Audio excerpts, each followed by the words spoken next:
Assalomu alaykum YouTube kuzatuvchilarimiz. Bugungi mashinamiz Tracker shu haqida qanaqa propan qo'ydirsam bo'lar ekan deganlar uchun shu qisqacha ma'lumot berib o'tamiz. Videoni ko'rishdan oldin like bosib, podpiska tugmasini bosib o'tib ketasizlar. Xo'p.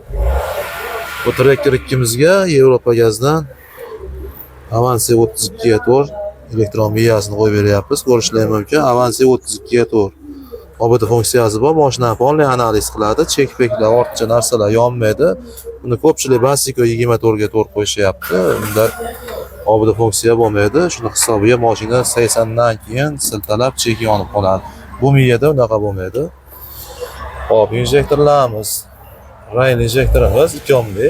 Ko'rishingiz mumkin. Italyanskiy injektor. Reduktorimiz Tamasetto Nordi 100% originali. 1 yil garantiyasi bor qo'yilgan zapchastlarga.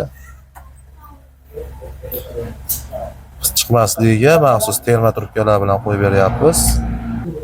Yana bitta qisqacha ma'lumot berib o'taman. Mana shu одноразовый filtrini 6000 kilometrda iloji boricha almashtirib yursalar, mashina injektorlar qo'ymay yuradi. Reduktor filtrimiz ham iloji boricha 15000 20000 kilometrda almashtirib yurish shart. Hop. Arqa qismiga Turkiyada ishlab chiqarilgan 60 litrli Toretskiy balon qo'yib berganmiz. Ko'pchilik ko'tarilib qoladimi deganlar uchun mana ko'rishingiz mumkin, qozonlari akkuratni joylashgan hamda havo chiqaradigan kranlari chiqmasligi uchun terma trubkalar. Polkasi umuman ko'tarilmaydi. Balon borligi bilinmaydi. Akamiz Andijon shahridan tashrif buyurishgan.